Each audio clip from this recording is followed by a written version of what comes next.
Good morning, everyone, and you're all very welcome to Monday's market preview ahead of the week that's going to unfold. So I suppose the big talking point, if we just kind of recap on last week, the big talking point was that massive recovery on Friday. Wednesday, Thursday saw a massive bull run recovery in the indices, and Friday actually ended up being the first week in 7-8 weeks where the price action has closed stronger. We had successive lows, successive sell-offs on the weekly candles, on the weekly price action for several weeks now. And we can see that this week was the first week where we actually saw a bit of a snapback. Pre-market this morning, the price action is still continuing churning higher, which would indicate that the price action maybe could yet come a little bit higher. Now, we do also have to factor into consideration this week when we look at our economic calendar. We have quite a lot of bank holidays this week. We've got bank holidays in the UK for the Jubilee celebrations and obviously for the spring bank holidays, and we have Memorial Day in the US. So there's going to be days this week where there is a lull in volume because of certain jurisdictions being closed. Okay, so it's important to factor that into consideration. Now, of course, this week as we look at our economic calendar, European figures this morning, not massively disappointing. Both came in pretty much on expectation, consumer confidence and business climate.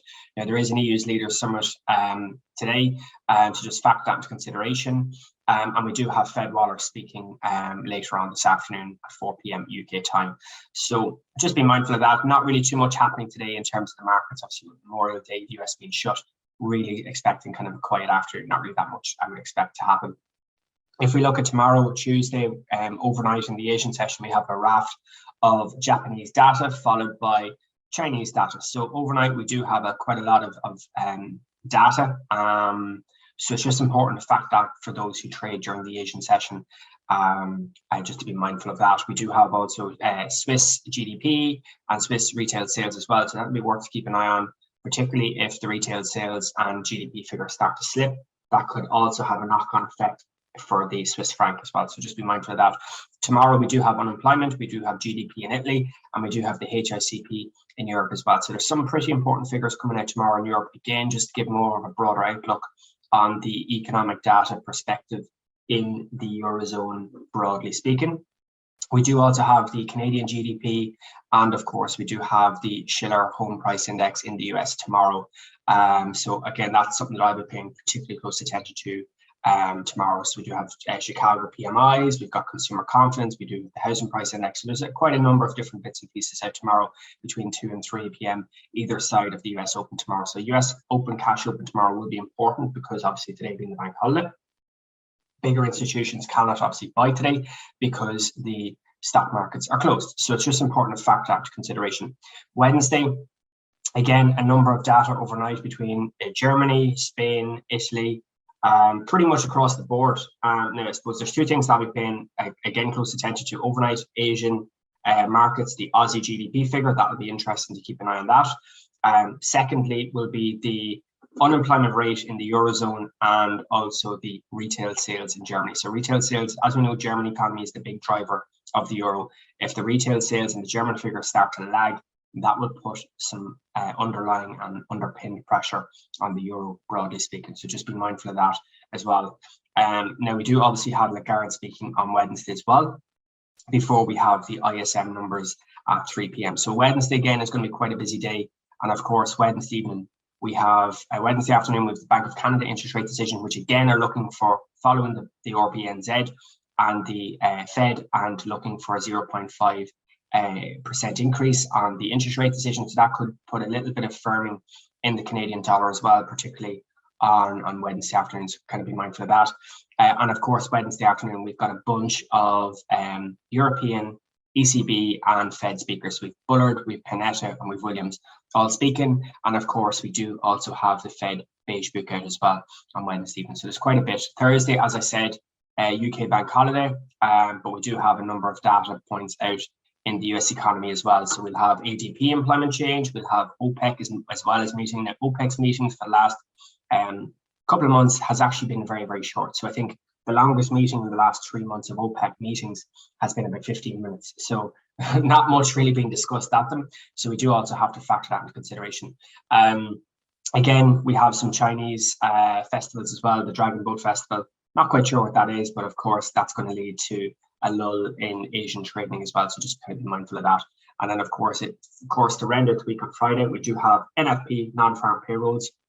And on Friday, we will be doing a little bit of a deeper dive into the non-farm payrolls ahead of the figure to come out.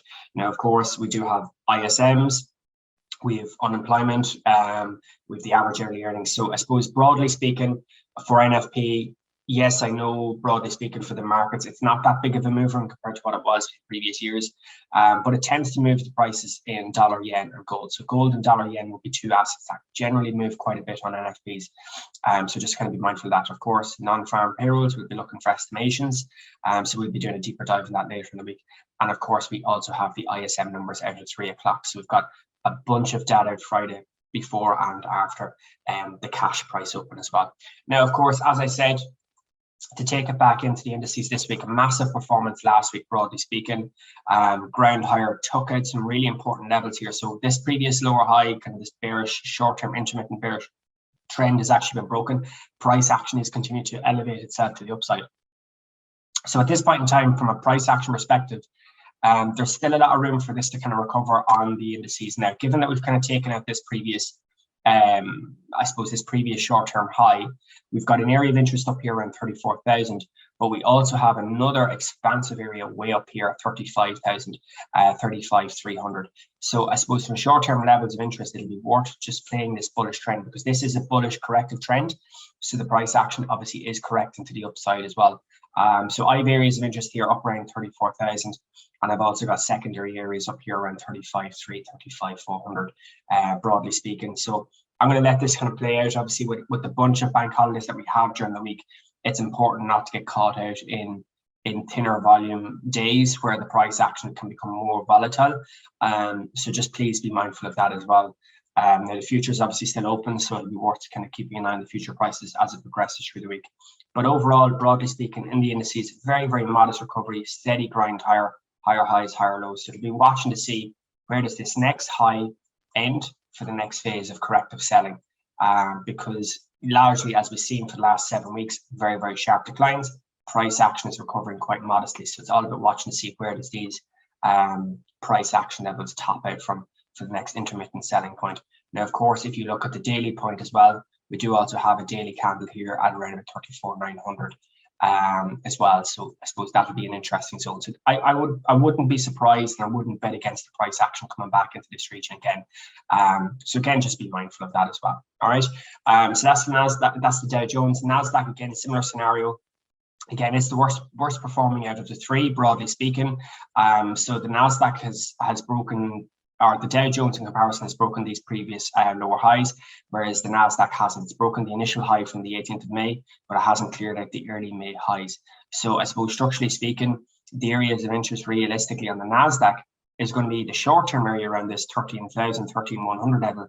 Now we do have a daily candle here around 13,100.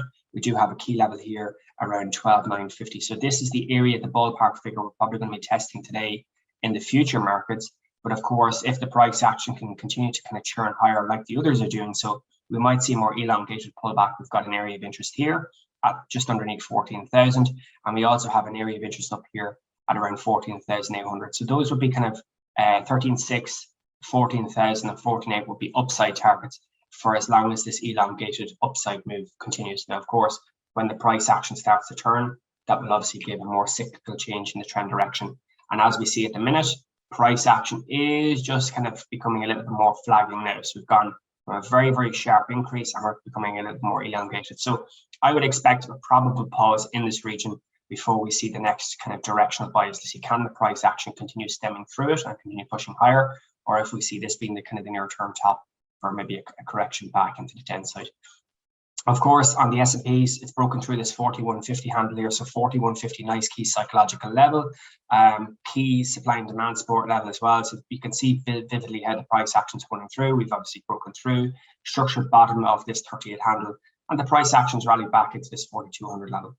So we've taken out this 4150 and we are still stemming to the upside. So that does give a little bit of optimism for further progression. Now, of course, we've got this was the massive 4-hour candle from the FOMC. And then this was the day after where we had that massive unwind and selling. And as we can see at the minute, the price action is in the process of cleaning all of this imbalance out of the way. So again, it's just waiting to see, does the price action continue flagging up as high as this 4,300. Now at the minute, we're comfortably above 41.50. So as long as we're above 41.50, the bias is still temporarily to the upside. But again, 4,300 does become the near-term critical juncture to see, do we kind of progress through it, or is this the next potential lower high for a more cyclical move to the downside? Of course, with the DXY, with the indices kind of progressing higher, the DXY is continuing to churn lower. So this is something that we obviously looked at last week. We had this massive impulsive move to the upside. We've taken out some important levels here around 102, 102.50, some important weekly levels that we've looked at last week. Price action has sustained itself underneath because we've broken through, we've come back up to retest. Price actions rejected around this 102, 102.50 level, and we're still grinding lower. So at this point in time, I would suspect that price action could very easily continue churning lower. And at this point of view, realistically, this area of interest down here between 98 and 99 probably becomes the juncture point if this price action breaks to this short-term level here around 101. So again, we've got areas here. We've got a little bit of a base point around 100. We've got an area here, previous consolidation around 99. But given that this is where the bullish price action broke out from, we went from 98 to 105 very, very quickly in a very, very sharp ascension. This could be the kind of the relief rally that price action is using to kind of clean up all of this buy side trending price action from April into the middle of May. So wouldn't be unreasonable to see the price action actually come back into this region over the next couple of weeks, which again would lead to a slightly weaker dollar. And again, that would only help the likes of your indices. That would also only help the likes of your gold prices as well. Now, gold, structurally speaking, continue to kind of remain quite choppy in recent times. I suppose on the daily, just first and foremost, we've bounced off this area here around 1800, which we did allude to previously. We got that. I had taken this kind of short-term rally back into this 1850 handle. Since then, the price action has gone quite choppy. We had a temporary break of this previous high up here into 1870. Since then, price actions rolled over and we're flagged back in. Now, the only thing I'm seeing here is that the price action has broken this short-term structure here. As I said, we had the temporary break structure, but we've actually very, very quickly unwind. And what I'm also seeing here is that this higher high, higher low, higher high, higher low scenario, this previous low is also been taken out, which is actually showing that the price action could be corrective. Now, I suppose if I look at gold now, I can see, as I said, higher highs, higher lows. We've got this short-term break of structure here as well, where the price action, let me just tidy this up a bit, where the price action has bottomed out around 1840. We've flagged back into this region up here, and it looks like the price action now is actually looking to be quite bearish. So when I see this price action here, I can see price action topping out here at this 1864 level. This 1864 level is pretty much on target for where this previous structure break was. So I suppose now we're seeing the price action actually wallow and come back from this region. So if we're taking out this 1848 level, despite the weakness in the dollar, we're starting to see the gold prices maybe potentially seeing for a pullback into this 1820 region down here. So we're keeping an eye on that. And the second thing, as we alluded to last week, was the 10-year yields. So as the 10-year yields, we spoke about the correlation element in it. So as the 10-year yields moves lower, the gold prices obviously remains quite firm and quite big to the upside. But as the yields start to kind of migrate to the upside again, that will obviously affect the gold prices, because gold and the 10-year yield are negatively correlated, which means that when one moves in one direction, the other asset or other contract will move in the opposite direction. So this 2.72, 2.75 level is structurally really important this week on the 10-year. If this breaks through and the price action breaks lower, then that's going to keep gold fairly big to the upside.